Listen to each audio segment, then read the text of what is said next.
Oi, turma, tudo bem com vocês? Então, hoje nós estamos aqui para a nossa aula de continuação do assunto TDAH.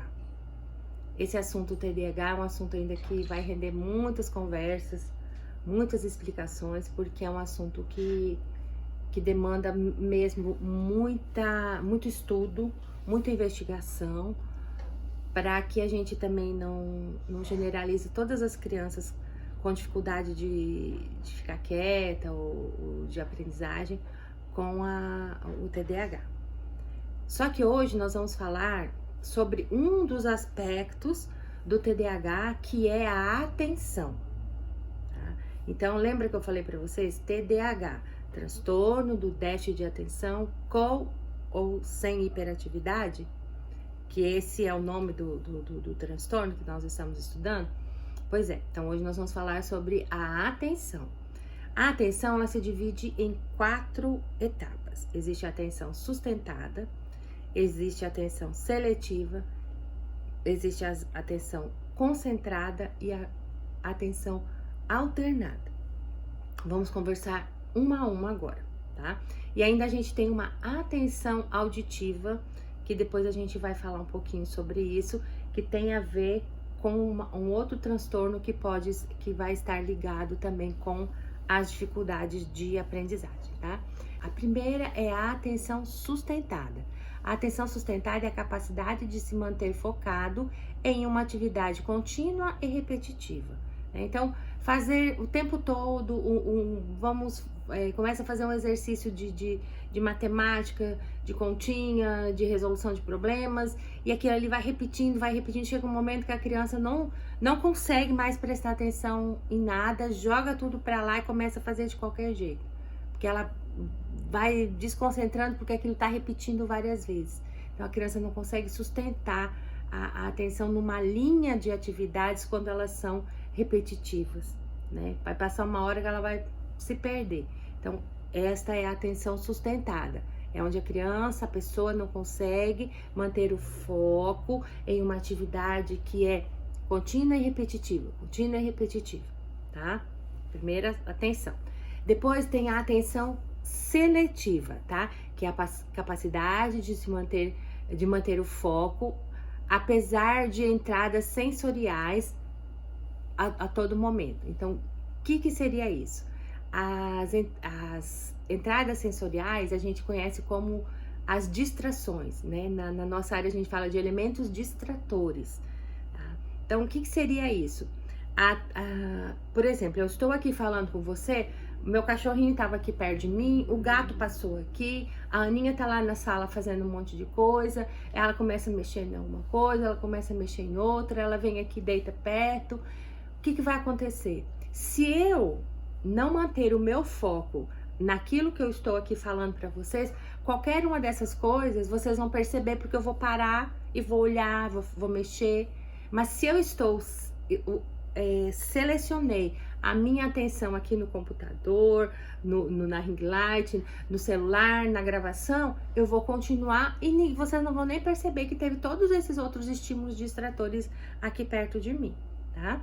Então, isso seria, por exemplo, a criança na sala de aula, se ela tem a atenção seletiva efetivamente conservada dentro dela e não tem nada que a descontrole ali, ela vai, por exemplo, prestar atenção na professora, por mais que os colegas em volta dela estejam fazendo bagunça, por mais que o som lá fora esteja passando na rua, por mais que um coleguinha estivesse cutucando, ela selecionou prestar atenção na professora, ela vai prestar atenção na professora do começo ao fim, tá?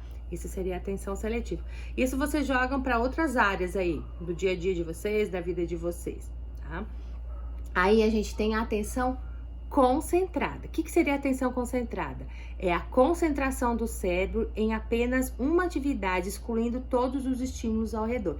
Ela é bem parecida com a seletiva, mas a seletiva eu escolhi, né, que eu não vou me distrair com nada que tem aqui em volta. E a concentrada, eu vou jogar o meu cérebro todo em função daquela atividade. Na seletiva eu ainda posso ver, perceber que estão acontecendo algumas coisas aqui em volta de mim, mas eu continuo focada aqui. Na concentrada eu não vou ver nada que está passando perto de mim. O mundo pode estar caindo e eu não vou perceber, eu vou estar só focada naquilo que eu quero, tá?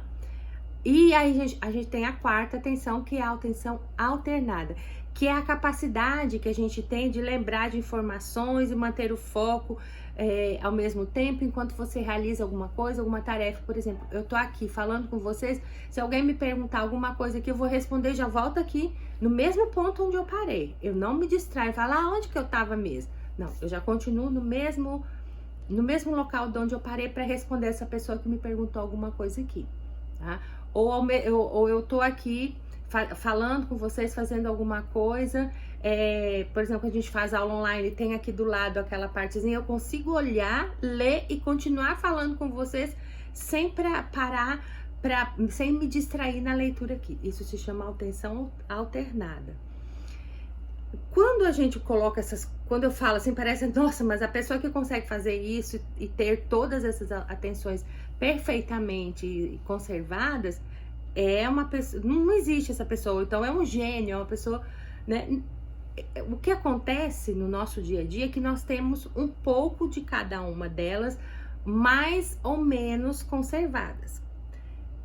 Nós que não temos nenhum transtorno, nós não temos TDAH. Agora, se eu tenho TDAH, todas elas vão dar um ponto de falha em algum momento. Ou na sustentada, ou na seletiva, ou na concentrada, ou na alternada, ou nas quatro ao mesmo tempo. Tá? Então, a pessoa que tem TDAH com déficit de atenção, ela tem dificuldade nessas quatro atenções. Então, ela vai ter dificuldade de se concentrar numa atividade que é repetitiva, tá ali o tempo todo fazendo aquilo, quando chega um momento já não sabe mais o que tá fazendo, larga de mão. A professora começa a explicar, se o colega falar tossir, ela já perde a concentração. Se a mosca passar voando, ela escutar o barulhinho, ela perde a concentração. Se tiver alguém lá fora passando e arrastar o chinelo, ela vai parar para ouvir o barulho do chinelo. Quando ela volta, ela já não sabe onde mais a professora estava na explicação, né? A Aninha falou lá da sala. Parece que tá falando de mim, é porque a Ana Vitória, minha filha, ela tem TDAH muito alto, né? Ela toma 2 medicações, né? Ela tem todo um histórico aí escolar de dificuldades, porque ela tem um TDAH muito acentuado. Então, a gente trabalha o tempo inteiro com essa atenção. Quando eu tava preparando essa aula, ela falou assim, isso tudo aí que você tá falando tem a ver comigo? Eu falei, tem, minha filha, todas esses tipos de atenção, você tem alguma dificuldade. Hoje ela faz psicologia porque ela quer se ajudar e também ajudar outras pessoas, né? Então hoje ela já melhorou muito, porque a pessoa que tem o TDAH, ela vai aprendendo que ela tem uma dificuldade nessas atenções. E ela começa a trabalhar essas atenções. Ou é na terapia, né? Ou é na terapia da vida, né, sofrendo, mas a maioria das pessoas que tem mais sucesso é quando elas vão para terapia. Então, agora você imagina, né, num grupo de alunos que você tem, existem muitas crianças que apresentam esses tipos de dificuldade. Uns estão relacionados ao transtorno, né, ao TDAH, e outros podem não estar relacionados ao TDAH, pode estar relacionados a um outro transtorno, que é o que eu falei para vocês, da atenção auditiva. É aquela atenção que vocês vão estudar no próximo módulo, que a gente vai falar sobre o DPAC, que é o distúrbio do processamento auditivo central, que é quando a criança percebe um som, percebe uma informação, mas o cérebro vai entender de uma outra, né, de uma outra forma. Por exemplo, eu falo ba, a criança entende dá. Então essa é uma atenção auditiva que está prejudicada. E essa atenção auditiva, ela precisa ser tratada por uma fonoaudióloga, e aí tem todo um processo que a gente vai estudar mais pra frente. Mas também existe essa atenção auditiva, que se eu preciso estar percebendo na criança. Normalmente, quando a gente faz uma investigação de uma criança que está com dificuldade de aprendizagem, né, ela vem, a gente faz aqueles testes que vocês fizeram, que são os iniciais, que eu ensinei vocês a fazer. Dali a gente passa para outras, né? No caso, o psicopedagogo vai passar por outras atividades e vai encaminhar, depois de todos esses seus protocolos de investigação, se ele chegou na maioria das conclusões ali que a criança apresenta essas dificuldades de concentração, de memorização, e que isso realmente está prejudicando na sua alfabetização, na sua aprendizagem, etc., a gente vai mandar primeiro para uma investigação do distúrbio do processamento auditivo central com a fonoaudióloga, depois vai para a investigação com a neuropsicóloga, vai fazer todos os testes, e depois a gente encaminha daí para o neurologista para que ele faça uma avaliação se é necessário uma medicação para essa criança que traz todas essas dificuldades aí junto, tá? Então, vocês percebam que o TDAH, ele não é só a criança ser uma criança hiperativa, né? Ser agitada e tal.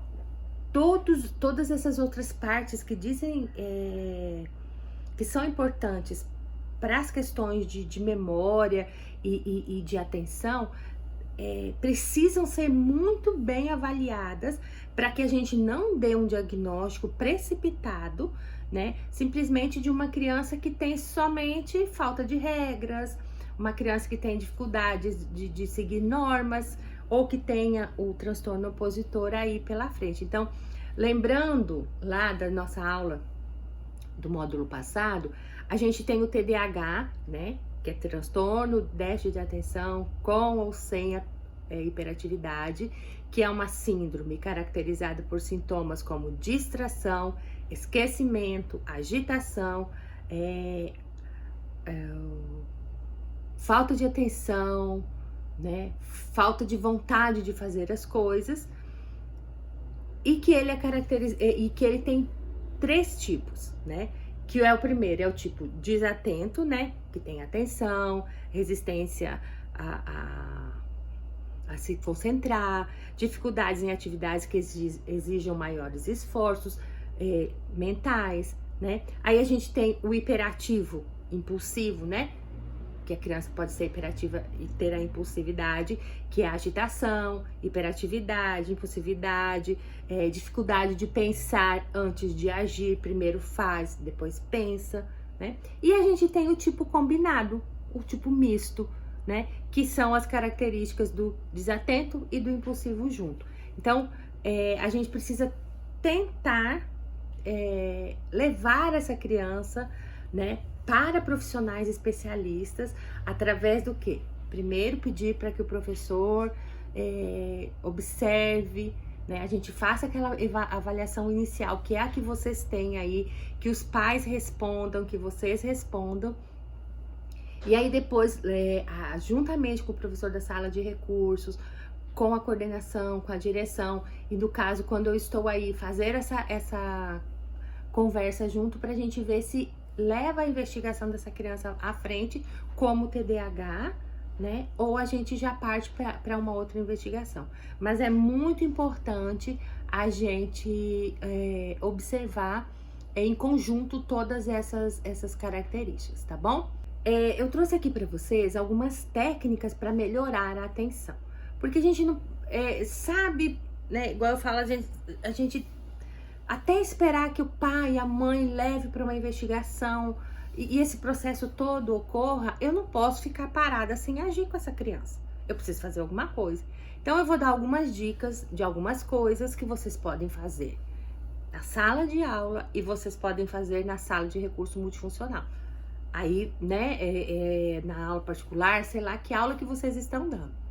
Mas que vocês atuem de alguma forma com essas crianças que têm algumas dessas dificuldades, para que essa criança já não sofra, né? Que ela comece a ter um pouquinho mais sei lá, de oportunidades de vencer melhor essa dificuldade que ela tem, que é o déficit de atenção, tá? Então, quando vocês forem dar uma ordem para uma pessoa que tem déficit de atenção, uma pessoa que vocês percebam que tem distração, a partir do momento que você dá essa ordem, você pede para ela repetir. Repete para mim, por favor, o que foi que eu pedi para você fazer?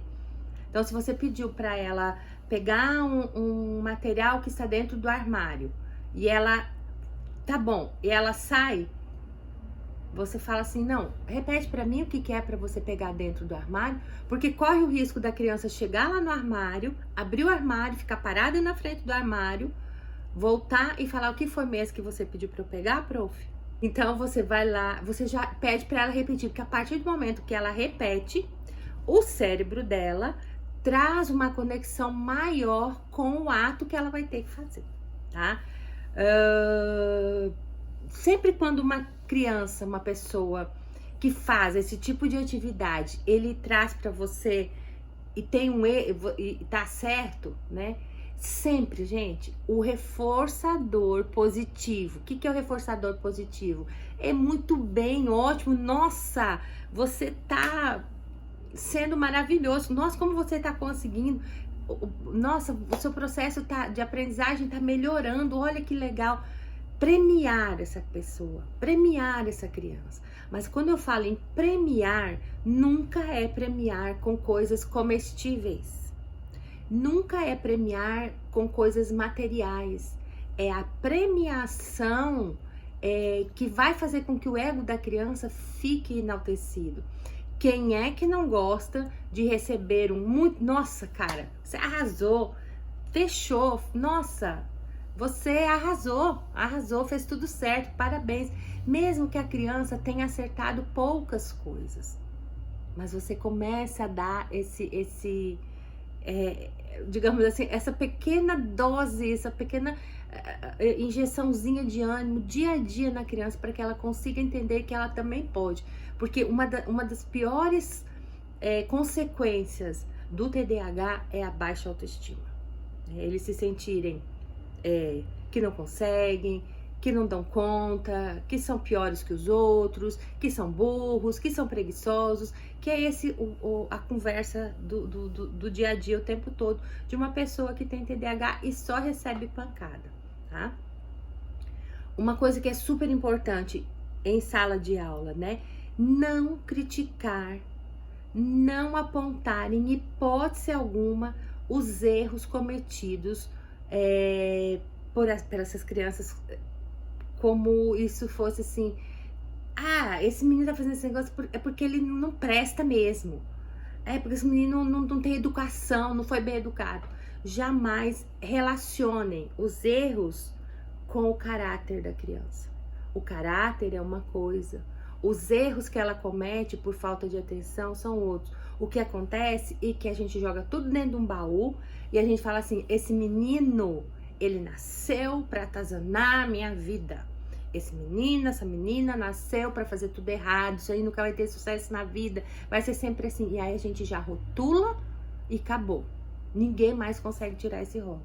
Então, jamais, gente, percebam, entendam que as falhas que uma criança que tem TDAH faz são falhas devido ao transtorno. Só que a partir do momento que ela começa a conviver com a nossa arrogância diante dos erros, né, com a nossa ironia diante dos erros, não sabe fazer, tá, contra outro, esqueceu, tá de safadeza, né, esqueceu, mas não esqueceu do jogo do videogame, mas não esqueceu de não sei o quê, mas não esqueceu de jogar bola, como é que esquece só das tarefas? Ela começa a nos tratar com essa mesma ironia. Então, a gente entender que ela esqueceu mesmo.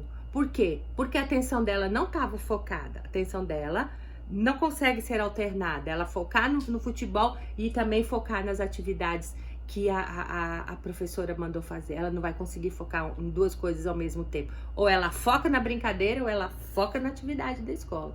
Nas duas coisas ela não consegue focar. E aí ela não tem tempo para fazer as duas, ela tem tempo para fazer só uma. E aí ela faz a que é mais prazerosa, que é jogar futebol.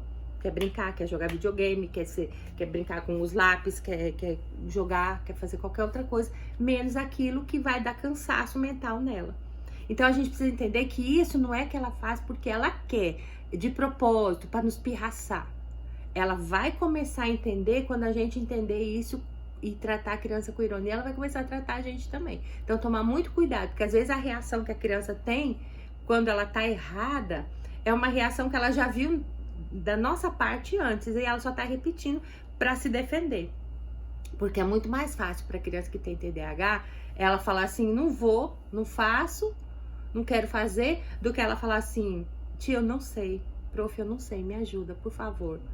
Porque ela já ouviu tanto, você é isso, você é aquilo outro, você é preguiçoso, né? Você não vai ser nada na vida, que acaba deixando pra lá e não faz mesmo, tá?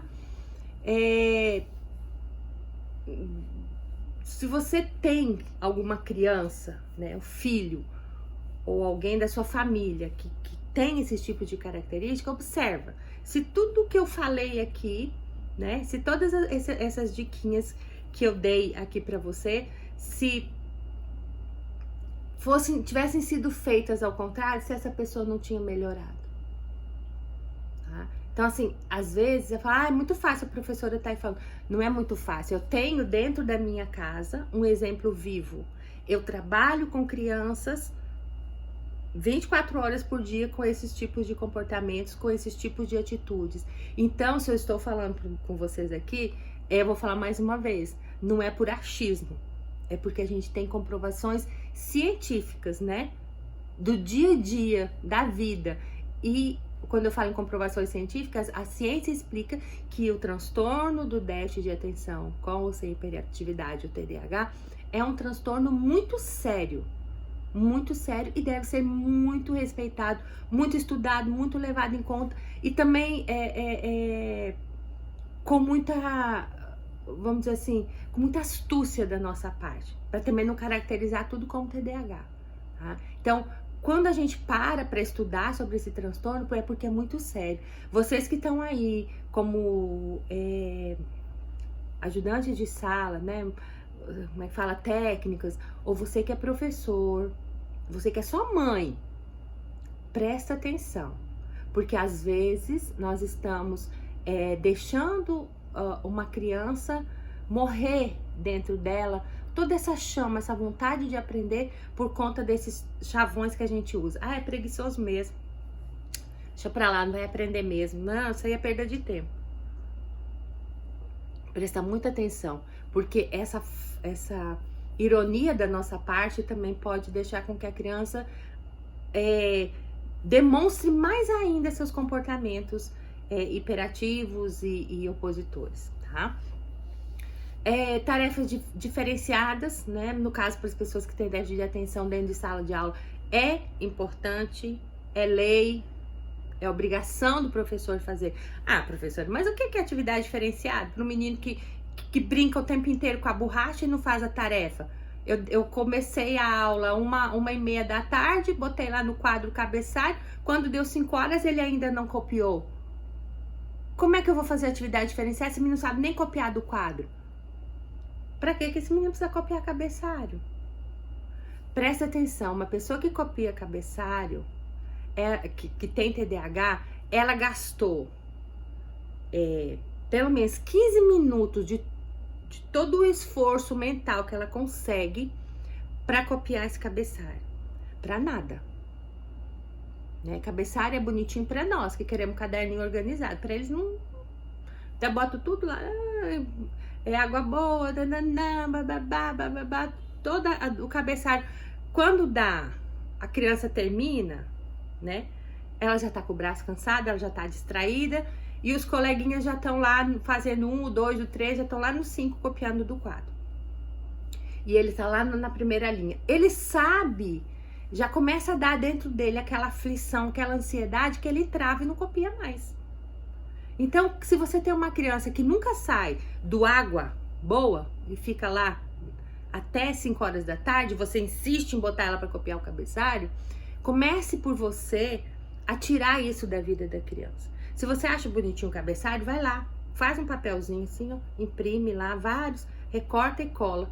Todo dia, ó, toma aqui o cabeçalhinho, coloca aqui, ó, começa do número 1. Você vai ver se seu aluno não vai ter maior motivação começando já da atividade do número 1, tá? E se você já faz isso e o seu aluno continua ainda tendo dificuldade, Começa a colocar as questões para ele escritas no seu...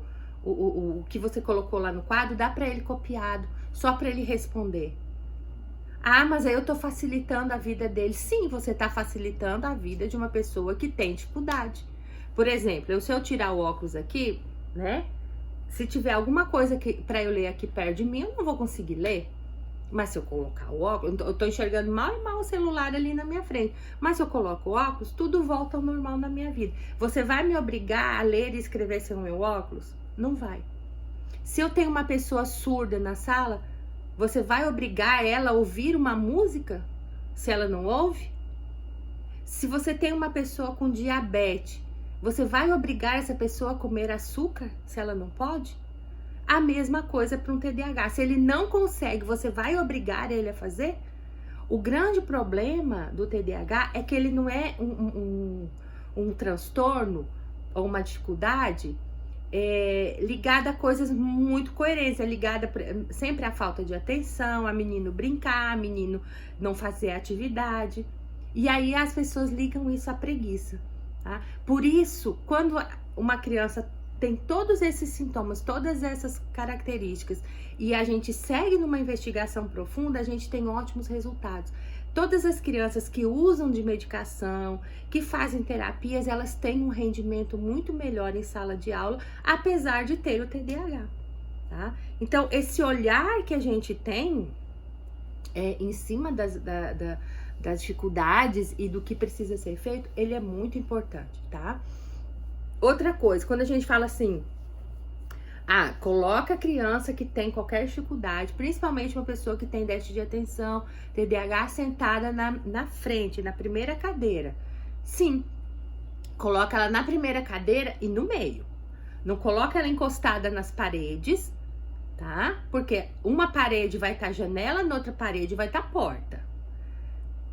E na parede que vai estar a janela e a porta, tem parede. E ele vai estar o quê? Ele vai encostar.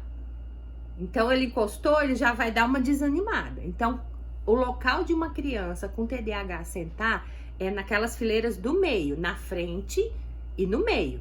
Para que ele esteja perto da gente, não esteja perto da porta que toda hora abre e fecha, e nem esteja perto de uma janela, onde ele vai poder olhar para fora ou perceber mais ainda o som que vem lá de fora. Então, esses detalhes precisam ser feitos pelo professor. Ele tem que ter essa sensibilidade de perceber qual é a criança que precisa estar sentada ali no meio. Mas aí são muitos, então você bota ali 3 fileirinhas, 3 aqui na frente, 3 atrás, mas eles vão ficar aqui. Acho que você não tem mais que 6 TDAHs na sua sala. Se tiver mais, nós vamos fazer mais uma fileirinha aqui, vai ser esse quadradinho aqui do meio. E se tem 4 fileiras, nós vamos fazer nesse começo. A gente tem que esquematizar isso. A gente tem que pensar na nossa sala de aula, né, como um planejamento do dia a dia também, tá bom? Nunca coloque uma pessoa que tem TDAH nas últimas fileiras, né?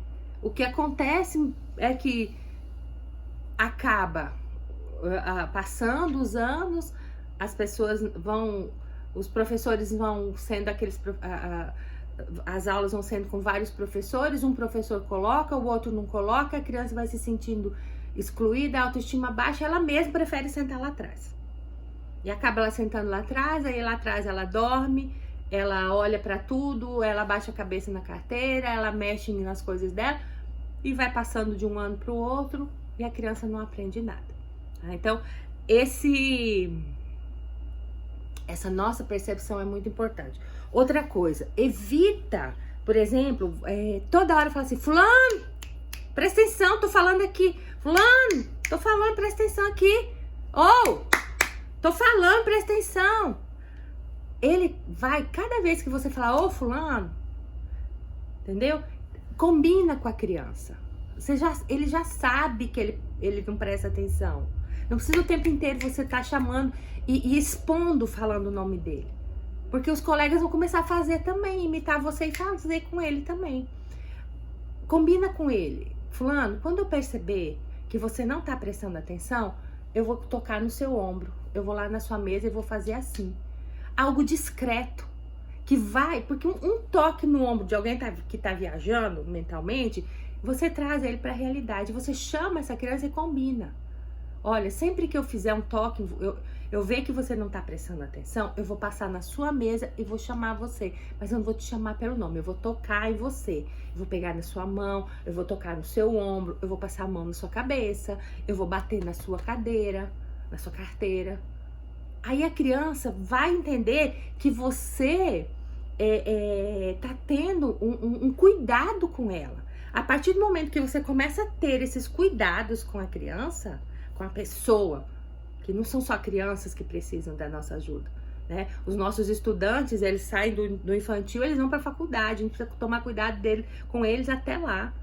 E depois vão para a pós-graduação, eles vão para a vida. Eles precisam do nosso cuidado como educadores inclusivos, né? Então, conversar, ele vai perceber que você tá tendo esse cuidado e ele começa a tentar se controlar, a melhorar, porque ele também precisa. Ele não se distrai porque ele quer.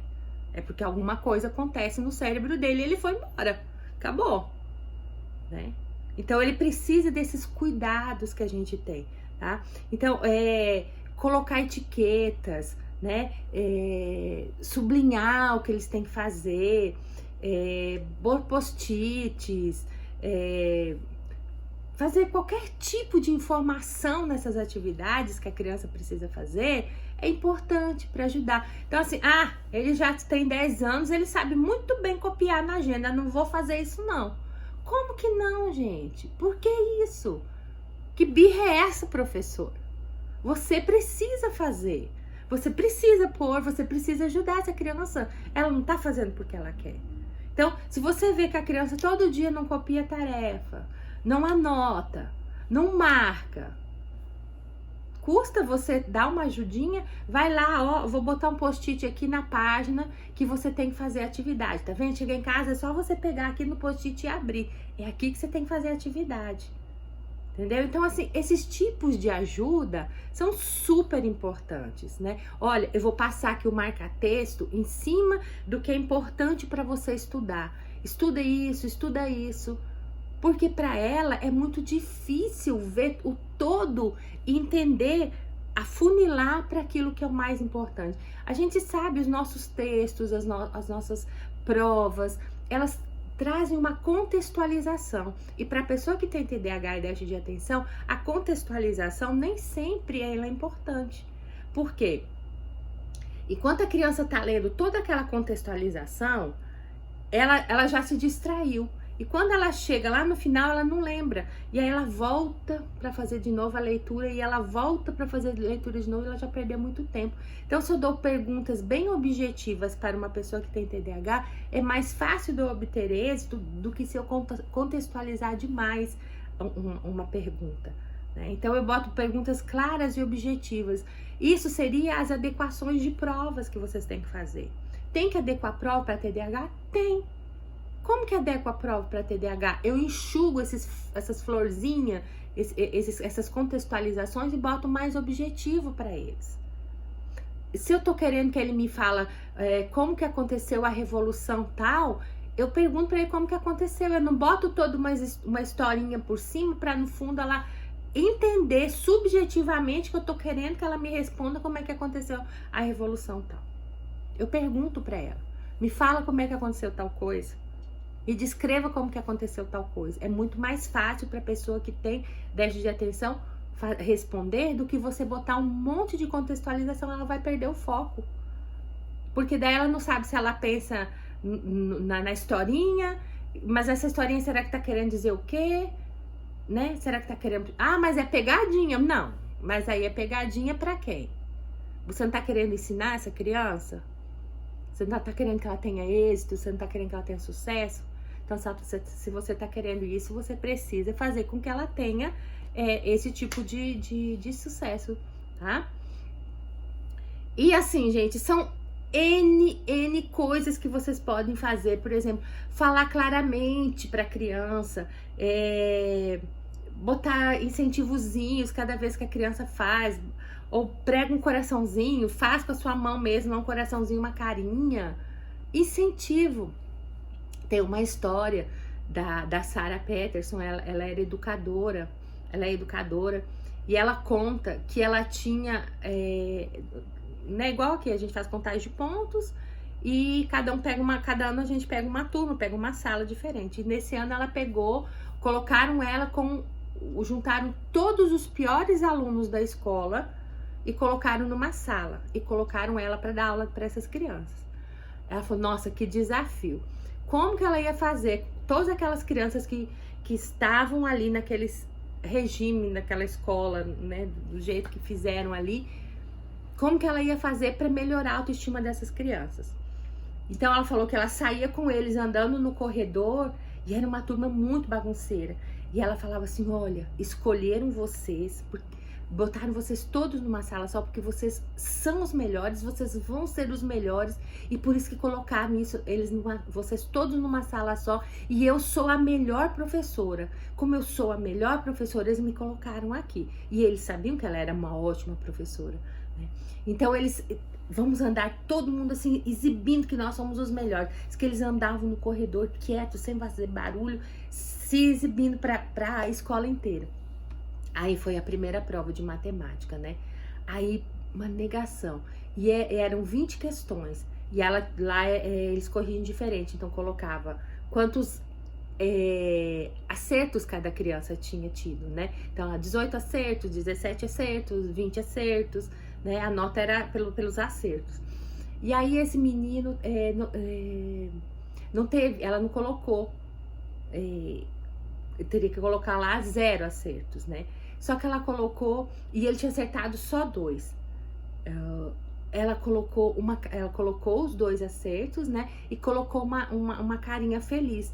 E ele falou assim, professora, mas esse aqui é como se eu tivesse tirado um 0, você colocou uma carinha feliz? Ela falou, coloquei, porque eu sei que nós vamos revisar esse conteúdo e você vai fazer melhor.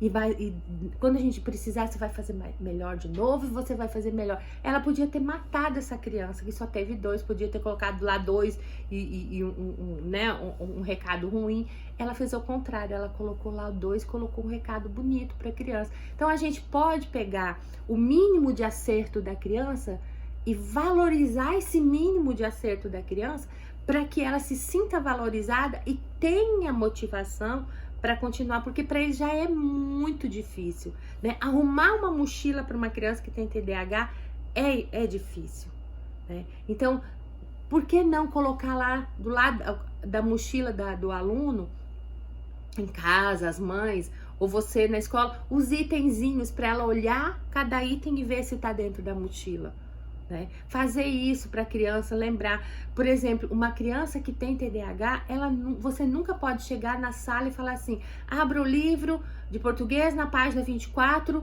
no exercício 3, na alternativa B. Façam, escrevam. Quando você terminar de falar tudo isso, ela vai olhar e vai falar para você, o que você falou mesmo, professora? Porque ela não vai, ela não entendeu nem o seu oi, criança, cheguei. Então, chega quando você mandar pegar o livro, fala, pensa nos seus alunos que têm TDAH e faz esse comando devagar, né? Pegue o livro, todo mundo pegou o livro de português, tá, pessoal? Vamos pegar o livro de português? Dá um tempo, né? E fica olhando para a criança, se ela pegou o livro de português. Dá aquela passadinha sutil. Livro de português? Agora vamos pegar e abrir na página 57. Todo mundo, 57? Passa, dá aquela olhada, né? A mesa do professor foi feita pra gente sentar. A cadeira foi feita pra gente sentar, mas a gente não senta. O professor anda na sala. Aí vai dando as ordens devagarinho. Se você deu pra sala inteira aquela ordem, todo mundo já fez, passa, vai lá perto da sua criança que tem TDAH e repita essa ordem devagarinho, tá? Então, assim, são pequenas coisas que vocês podem ir fazendo para as crianças que vão ajudar elas a ter esse autocontrole, né? A melhorar essa organização deles dentro de sala de aula. É muito difícil para uma pessoa que tem TDAH, é muito difícil ela se sentir valorizada no local onde todo mundo só fala os pontos negativos dela, tá? Então existem um monte, eu vou, né, passar para vocês também dentro do slide aqui as outras orientações que a gente tem, né? Colocar perto de um coleguinha que consegue fazer e pode ajudar, mas que seja aquele coleguinha que não fica menosprezando o amiguinho, né? Botar aí tipo um tutor, um bom tutor, uma criança que vai motivá-lo a fazer.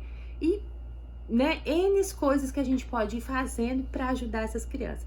Eu espero do fundo do meu coração que vocês sejam professores inclusivos de verdade, que vocês sejam, mesmo você que não esteja em sala de aula, que você tenha essa percepção como coordenador, como diretor, como técnico, de perceber que essas crianças, elas têm TDAH, e que o que elas fazem é de uma forma involuntária, não é porque eles querem ser daquele jeito, né? Eu tenho uma paciente que quando né, ela estava estudando numa determinada escola aqui em Barra do Garças e que não, apesar de toda a minha fala, dos laudos, dos relatórios, tanto o meu quanto do neurologista, a escola não mudava a forma porque a mãe não queria dar medicação para a criança e a gente pedia para fazer só uma adequação e aí com a adequação a gente sabia que ela podia evoluir mais, a escola não fazia, ela chegava, ela me pedia, por favor, tia, me ajuda a ser melhor,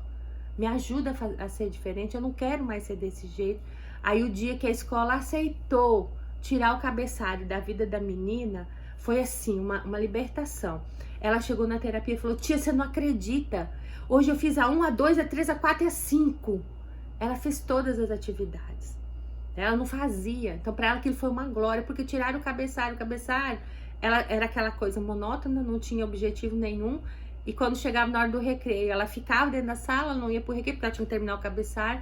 E assim a vida dela era todos os dias. Era uma monotonia completa a vida dela, né? Tem um outro menininho que ele é aí de Água Boa. Um dia ele falou assim pra mim, tia, eu não queria ser desse jeito.